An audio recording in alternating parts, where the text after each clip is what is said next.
Jammu Kashmir statehood का मामला supreme court में है और सरकार को नोटिस भी दिया गया है, लेकिन जो विरोध है वो भी इस पूरे मामले में शुरू हो चुका है। रूट्स एंड कश्मीर की तरफ से कहा जा रहा है कि वो सुप्रीम कोर्ट में एक याचिका दाखिल करने जा रहे हैं जिसमें वो इस पूरी जो प्रोसेस है स्टेटहुड मांगने का उसका वो विरोध करने जा रहे हैं। मेरे साथ अमित रैना जी मौजूद हैं जो प्रवक्ता हैं। आप लोग क्यों विरोध कर रहे हैं? सरकार वहां पर लगातार दबाव बना रही है कि उनका काम नहीं हो पा रहा है, वो अपने वादे पूरे नहीं कर पा रहे हैं। आप लोग कह रहे हैं कि स्टेटहुड नहीं मिलना चाहिए। देखिए, सिर्फ सरकार के अलावा और राजनेताओं के अलावा जम्मू कश्मीर में कोई भी स्टेटहुड नहीं चाहता है। जितनी एम्पावरमेंट आम जनता को पिछले 5 साल में मिली है केंद्र शासित प्रदेश बनने के बाद, उतनी इससे पहले कभी नहीं हुई है। और इसमें सबसे ज़्यादा जिसका नुकसान हुआ है वो उन पॉलिटिशियंस को हुआ है, उन परिवारों का हुआ है जो 70 साल से इसे अपना शाही घराना समझ रहे थे, चाहे वो मुफ्ती से चाहे वो अब्दुल्ला से। और इस दूसरा 70 साल का अगर आप ट्रैक रिकॉर्ड देखें तो हम जीरो कन्विक्शन पर बैठे हैं। आतंकवादी किलीज को लेकर अभी तक कश्मीरी पंडितों का निष्कर्षण बरकरार है।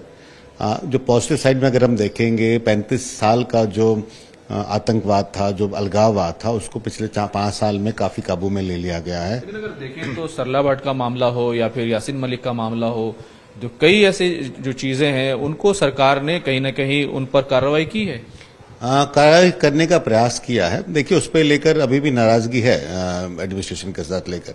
मगर आप पिछले 5 साल का अगर आप पीरियड देखें, कुछ हादसों को लेकर, पहलगाम के हादसों को लेकर, ओवरऑल जम्मू कश्मीर की जो हालत है वो काफ़ी सुधरी हुई है। पत्थरबाजी ना के बराबर है। पिछले 5 साल में हमने बंद कॉलोनी देखे हैं, टूरिज्म पीक पे देखा है, स्कूल चल रहे हैं, लोग नॉर्मलसी की ओर वापस जा रहे हैं। तो एक बड़ी ही पॉजिटिव डेवलपमेंट है। और अनफॉर्चुनेटली जिस हिसाब से आज बयानात पॉलिटिकल पार्टीज के आते हैं, चाहे वो अब्दुल्लाज के हों, चाहे आगा रौला के हों, चाहे मुफ्ती साहिबा के हों, वो सारे के सारे अलगावाद से भरे हुए हैं। तो ऐसे शासक जो अलगावादियों को पसंद करते हैं, जो अलगावाद पसंद करते हैं, अगर उनको पुलिसिंग की पावर भी दे दी जाए, होम की पावर भी दे दी जाए, तो शायद जम्मू कश्मीर वापस उस दौर में चला जाए जो 2019 से पहले का था।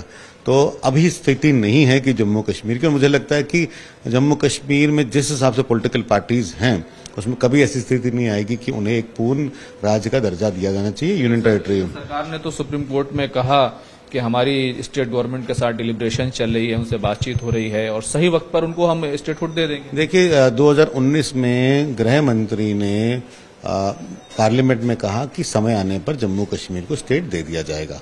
अब ये समय कौन डिसाइड करेगा? ये समय जम्मू कश्मीर के लोकल पॉलिटिशियंस नहीं डिसाइड करेंगे, क्योंकि उनके हिसाब से तो 370 भी नहीं हटना चाहिए, तो उनके हिसाब से 370 हट भी नहीं सकता था, खून की नदियां बहने वाली थी। तो हमें अपने जो पॉलिटिशियंस हैं उन पर विश्वास नहीं करना चाहिए। प्रधानमंत्री का वादा है, गृह मंत्री का वादा है, जब समय आएगा तो हो सकता है कि इस देश की जो पार्लियामेंट है वो वापस स्टेटहुड दे दे।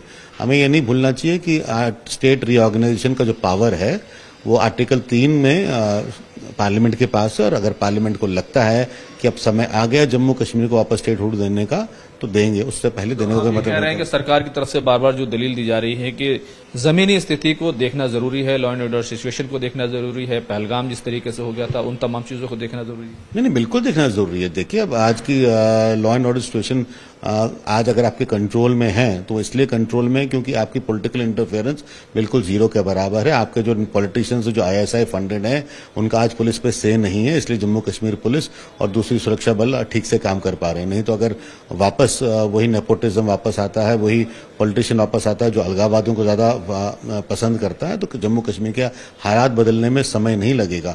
और ये हम देख चुके हैं कि 6 महीने में ही 1979 में कैसे हालात अगस्त से जनवरी तक आते आते पूरी की पूरी कश्मीरी पंडित समुदाय का नरसंहार हो चुका था।